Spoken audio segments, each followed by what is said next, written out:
Hey guys, Steve Araujo here with the Bass Hang, and thank you for joining me. I really appreciate it.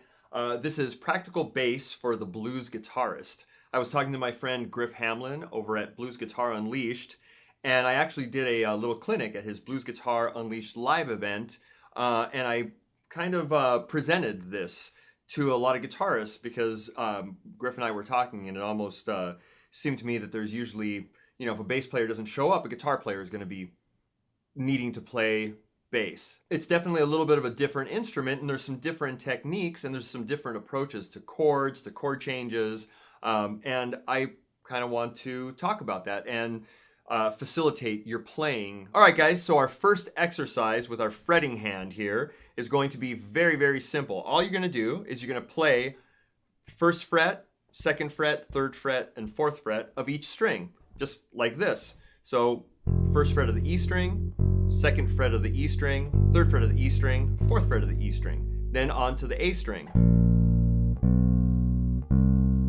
And I'm going to definitely talk about a little bit of technique here, but I'm going to play through the exercise. Third finger, fourth finger, first finger, second, third, fourth. And then you're going to come down. You're going to go exactly opposite of what you just played. Fourth fret, third fret, second fret. All right guys, so let's take this finger exercise and let's expand on it just a little bit. If you find yourself having a little trouble and some difficulties actually spreading your fingers apart this far down between the first and the fourth fret, we can go ahead and move it up to the fifth fret if that's the case. Or you can actually add this to that first part of the exercise and continue up the neck. So here's an example on the fifth fret. And these are quarter notes.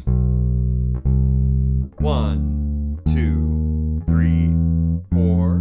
1, 2, 3, 4.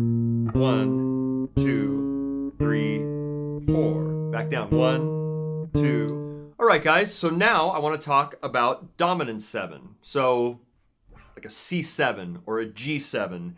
You're probably very familiar with this, or somewhat familiar because you guys are blues players, and that dominant 7, that's our home bass. So it's going to be C, E, G, and B flat this time. Our C major 7 was C, E, G, B, regular B, B natural.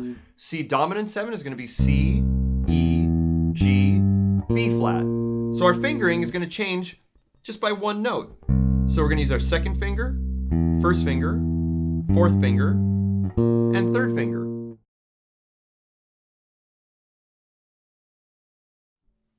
All right guys, I am back, and we have covered a lot of ground. So we've covered our finger exercises, we've covered arpeggios, we've covered our chord tones for a bunch of different qualities of chords, major 7, dominant 7, minor 7. Now I want to talk scale, and I want to talk one particular scale, and that's our Mixolydian scale.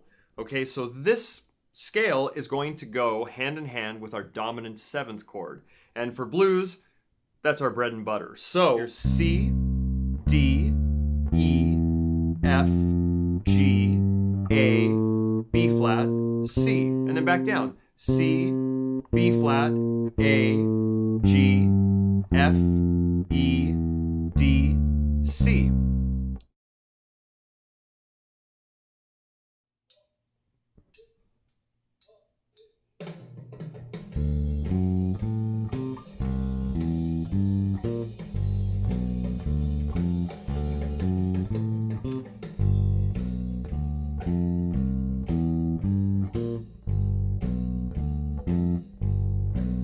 All right guys, so you have just heard and you've seen a couple of examples that are very rudimentary and what I like to call they're flavorless. They're just very basic. Again, very important to know that.